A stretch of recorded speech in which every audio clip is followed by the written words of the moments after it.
नमस्कार, आप देख रहे हैं इंडिया डेली। आपके साथ मैं हूं किरण। बड़ी खबर के साथ बुलेटिन की शुरुआत। बिहार विधानसभा में विपक्ष का जोरदार हंगामा। वोटर लिस्ट रिवीजन मुद्दे पर जमकर नारेबाजी।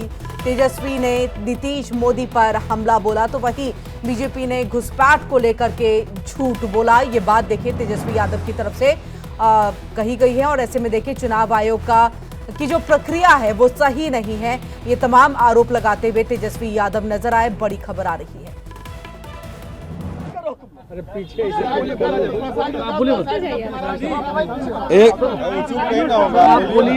आज सदन के अंदर विधानसभा अध्यक्ष जी के द्वारा बोलने का नेता प्रतिपक्ष को मौका मिला। लंबे समय तक बोले। हमारे माननीय मुख्यमंत्री जी बड़े ही प्रेम से समझाने का प्रयास किया और उन्होंने कहा कि 2 दिन अब बचा है, शांति से जनता के हित के प्रश्नों को चलने दिया जाए। और उन लोगों ने जिस तरह के भाषा का उपयोग किया और नेता प्रतिपक्ष दोबारा खड़े हो गए और उनका एक नेता है भाई वीरेंद्र जी कहता है ये विधानसभा किसी के बाप का है। इस तरह का उसके जंगल राज के अराजकता सदन के अंदर गुंडा राज स्थापित करना चाहता है। ये भूल गए हैं कि ये 90 का दशक नहीं है जनता को भरमाने का, SIR पर लोगों को बरगलाने का ये बयानबाजी कर रहे हैं। संवैधानिक संस्था का अपमान कर रहे हैं। लोकतंत्र में इनको विश्वास नहीं है। मुख्यमंत्री ने तो साफ कहा कि 2 दिन के बाद सदन खत्म होगा, चुनाव में जाइए, जनता मालिक है, जिसको जनता आशीर्वाद देगा आइए। उसका ये विरोध कर रहे हैं और किसका बाप का है ये शब्द का उपयोग पर हमने कहा कि माफी मांगिए। ये माफी नहीं मांगना। ये जंगल राज वाले लोग गुंडा राज का प्रदर्शन सदन के अंदर और सदन के बाहर कर रहे हैं।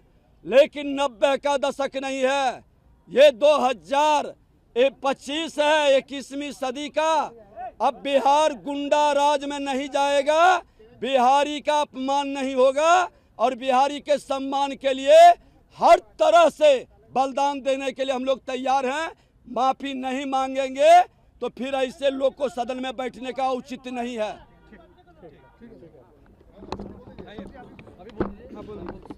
राजनीति में और खास करके विधानसभा और विधान परिषद लोकसभा में हमारे यहाँ कार्य संचालन नियमावली बनी हुई है और ये बात नहीं है कि पोजीशन पहली बार विधानसभा में एक्ट कर रहा है। एक तरीका है।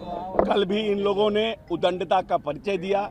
माननीय विधानसभा अध्यक्ष के ऊपर कागज का टुकड़ा फेंकना, टेबल उठाना और हमारे मार्शल को कोहनी से मारना, इतना। और खुद माननीय विधानसभा अध्यक्ष ने जैसे विधानसभा शुरू हुआ है उन्होंने आग्रह किया है कि मर्यादा से विपक्ष अपनी बात कहे। और जब उन्होंने लीडर ऑफ द पोजीशन को बुलाया बोलने के लिए तो बहुत विस्तार से अच्छे तरीके से अपनी बात को कह रहे थे, क्योंकि विधानसभा एक विमर्श की संस्था है जहां विमर्श होता है और अपनी अपनी बात को रखते हैं और जनता देखती है कि किनके बात में दम है। इस बीच माननीय मुख्यमंत्री ने अपनी बात को कहा कि आप जो इस तरह से आप लोग कर रहे हैं, हल्ला कर रहे हैं, हंगामा कर रहे हैं, अब 2-3 दिन के बाद विधानसभा खत्म होना है, सबको जाना है अपने अपने क्षेत्र में। आपको जो बोलना है आप जनता के बीच बोलिए, लेकिन प्रश्न काल को चलने दीजिए। जनता के हित का बात है। लेकिन कुछ लोग माने नहीं और अपशब्द का प्रयोग किए, जो कि कदापि किसी भी विधानसभा सदस्य को उचित नहीं लगता है। और हम लोगों ने आग्रह किया कि आप खेद प्रकट कीजिए। खुद कई बार हमने भी खेद प्रकट किया है। विजय सिन्हा जी अध्यक्ष रहते हुए, मंत्री रहते हुए, विधायक रहते हुए भी खेद प्रकट किया है। बहुत बार बड़े बड़े हमारे सीनियर लीडर ने खेद प्रकट किया है।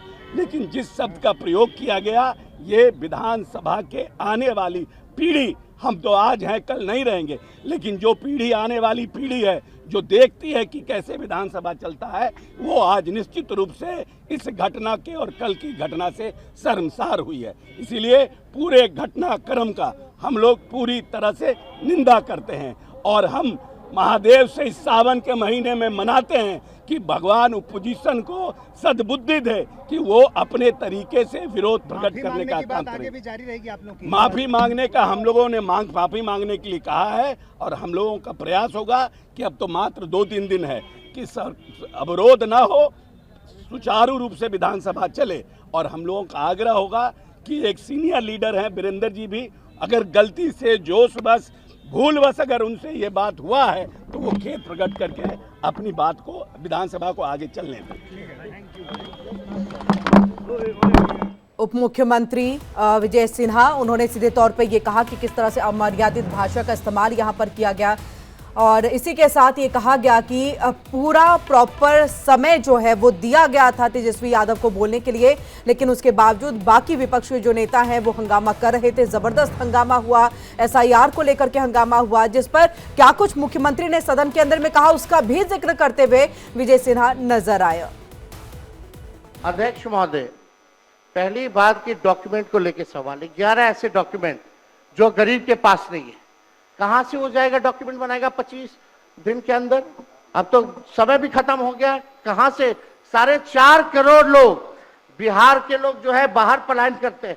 राज्यसभा में ये हमारे सांसद द्वारा सवाल पूछा गया, लेबर मिनिस्ट्री जवाब देती है कि लगभग 3 करोड़ बिहारी रजिस्टर्ड हैं लेबर जो बाहर रहते हैं, तो नॉन रजिस्टर्ड को आप मिला ले तो 4.5 करोड़ जो बिहार के लोग जो हैं वो बाहर रहते हैं। कुछ काम के लिए जाते हैं, कुछ छोटी अवधि के लिए जाते हैं, कुछ लंबे अवधि के लिए जाते हैं, लेकिन वोट देने वो बिहारी आते हैं महोदय। अब डर है कि उन लोगों का भी जो है वोटर लिस्ट से नाम जो है महोदय कट जाएगा। और चुनाव आयोग कौन होता है नागरिकता साबित करने वाला? ये काम भारत सरकार और गृह मंत्रालय का काम है। चुनाव आयोग का काम है निष्पक्ष चुनाव कराना। कहीं कोई कानून में अगर लिखा हो कि नागरिकता की बात है।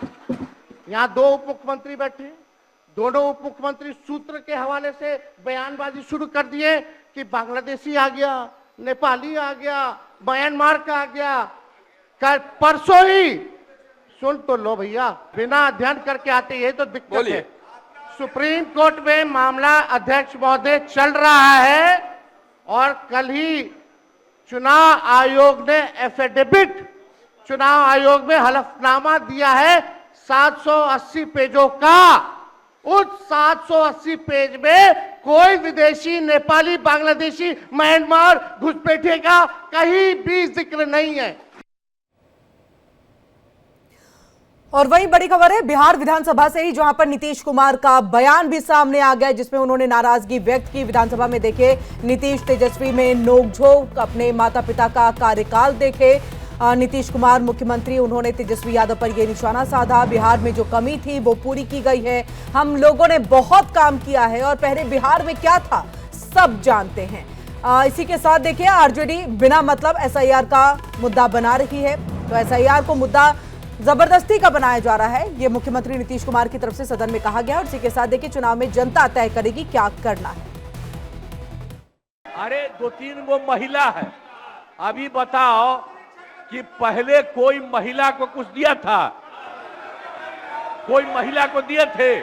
अरे हम ही ने 50% किया, बैठो ना कुछ किया। अरे इसकी माता थी तो उसी पर ना बोल रहे हो? क्या है, हम लोगों ने जितना ज्यादा महिलाओं के लिए भी किया, 50% शुरू किया 6 से ही, 2006 से ही, और कितना ज्यादा महिलाओं के लिए किया। और उसकी बात आप लोग मुस्लिम के लिए क्या किए? कुछ नहीं किए, और उनके लिए भी सारा काम हम लोगों ने कर दिया। तो सारे लोगों के लिए हम लोगों ने शुरू से काम किया। और बीच में थे तो कितना ज्यादा पढ़ाई कर रहे थे। अब उसके बाद मान लीजिए नहीं कुछ किए, देखा इधर उधर नहीं थे तो छोड़ दिया।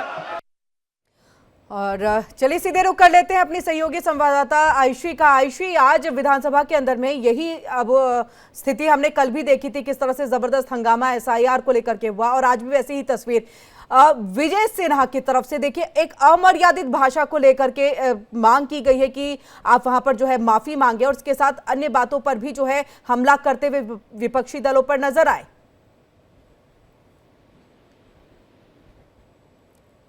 आयशी आवाज पहुंच रही है?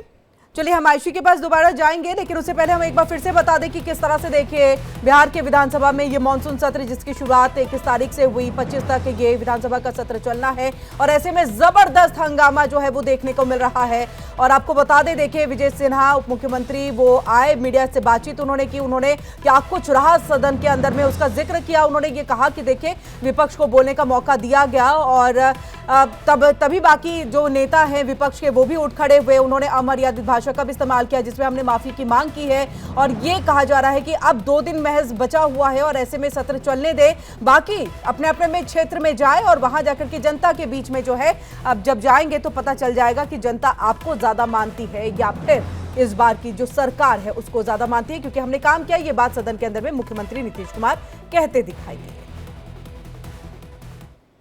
खबरों में आगे बढ़ते हैं। संसद भवन के पास मस्जिद में समाजवादी पार्टी की मीटिंग को लेकर के सियासी संग्राम छिड़ गया है। अखिलेश यादव ने कल संसद सत्र के बाद पार्टी नेताओं और सांसदों के साथ बैठक की, जिसके खिलाफ बीजेपी ने मोर्चा खोल दिया है। भाजपा अल्पसंख्यक मोर्चा ने आरोप लगाया कि अखिलेश यादव ने मस्जिद को सपा कार्यालय बना दिया। देखिए, समाजवादी पार्टी सांसद मोहिबुल्लाह नदवी जो कि मस्जिद के इमाम भी हैं, वो भी बैठक में मौजूद थे। बीजेपी अल्पसंख्यक मोर्चा इस मुद्दे पर 25 जुलाई को विरोध करेगा। धर्मेंद्र यादव ने यह कहा कि मस्जिद में नहीं, नदवी के घर पर मीटिंग हुई थी। और ये देखिए, ये धर्मेंद्र यादव की तरफ से जो है इसको लेकर के एक बात कही गई कि ऐसा नहीं था, नदवी के घर पर ये मीटिंग हुई, किसी मस्जिद में ये मीटिंग नहीं हुई। और बीजेपी अल्पसंख्यक मोर्चा ने तस्वीर शेयर करते हुए ये कहा कि संसद भवन की मस्जिद में समाजवादी पार्टी की बैठक हुई है। और वहीं देखिए कि अखिलेश यादव की मौजूदगी में ये बैठक संपन्न हुई। तस्वीर में रामपुर के सांसद मोहिबुल्लाह नदवी भी मौजूद थे और ऐसे में मस्जिद के वो इमाम हैं और इसीलिए मस्जिद में ये बैठक हुई है। इसका जिक्र करते हुए लगातार नाराजगी जाहिर करते हुए जो है बीजेपी के तमाम कार्यकर्ता नेता नजर आए और ऐसे में मस्जिद में सियासी मीटिंग नहीं हो सकती है, इसका भी जिक्र किया। बीजेपी का यह भी आरोप कि समाजवादी पार्टी नमाजवादी पार्टी बन गई है। और इसी से जुड़ी ये खबर, एक और जानकारी जो है वो सामने आ रही है कि आपको बताया कि देखिए मस्जिद में सपा की मीटिंग को लेकर के संग्राम तेज हो गया है। बड़ी खबर आ रही है, संसद के पास मस्जिद में अखिलेश ने बैठक की और बीजेपी ने मस्जिद में सपा की बैठक पर सवाल उठाए। अखिलेश ने मस्जिद को कार्यालय, एक समाजवादी पार्टी का कार्यालय बना दिया है, ये बीजेपी की तरफ से आरोप लगाया गया। अल्पसंख्यक मोर्चा ने विरोध का ऐलान किया और ये देखिए इसी के बाद से ये सियासत इसके ऊपर में पूरी गर्मा गई है। मैं आपका धन्यवाद देता हूं। आप लोग भी बीजेपी के चक्कर में फंस गए। मैं आपसे, क्योंकि ये धार्मिक लोग हैं जो मेरे बगल में खड़े हैं, मुझे नहीं पता था कि आप लोग मिल लेंगे, मुझे मुलाकात हो जाएगी आपसे और एक ऐसा सवाल आएगा। मैं केवल इतना जानता हूं कि आस्था जोड़ती है, किसी भी धर्म या कोई आस्था है वो आस्था जोड़ती है और जो आस्था जोड़ने का काम करती है हम उसके साथ हैं। बीजेपी को यही तकलीफ है कि कोई जुड़े नहीं, दूरियां बनी रहें। तो आस्था जोड़ने का काम करती है और इसलिए हम लोग हर आस्था पर आस्था रखते हैं। अब बीजेपी के कहने से, अब बीजेपी को मीठे से तकलीफ होगी तो मीठा छोड़ देंगे? बीजेपी कहेगी नमकीन खाइए तो नमकीन खाएंगे क्या? तो बीजेपी क्या कर रही है, बीजेपी को आप भी जानते हो, बीजेपी को आप सब जानते हो। बीजेपी का हथियार ही धर्म है। आप तो मंदिर के गर्भगृह में बैठ करके बात चले जाते हो पूजा के लिए, मिलने के लिए, तो आप दूसरे को, वो मस्जिद, हमारे सांसद भी हैं, मस्जिद के इमाम हैं, बारिश हो रही थी, वो अंदर कमरे में बैठ गए, जा करके बाहर निकल रहे थे, अंदर कमरे में बैठ गए, तो इसमें उनको क्यों इतनी परेशानी हो रही? भाई आपको नमाज पढ़नी, आप भी आ जाओ, बैठ जाओ, आपको भी कमरे में बैठना, उनके कमरे में बैठ जाओ, उसमें आपको इतनी परेशानी क्यों हो गई? हर चीज़ को मुद्दा किस बात के लिए बना रहे भाई आप? मस्जिद तो अल्लाह का घर है, कोई भी जा सकता है। तो आपने यहाँ पर सुना अखिलेश यादव को भी। अखिलेश यादव ये कहते हुए दिखाई दिए कि अगर आस्था किसी को जोड़ती है तो उस आस्था को के ऊपर में आस्था रखने से कोई परहेज हमें नहीं है। और अगर बीजेपी आरोप लगा रही है तो उनके आरोपों को आप सुने, उस पर हमें कुछ नहीं कहना। ये तमाम बातें कहते हुए अखिलेश यादव नजर आए।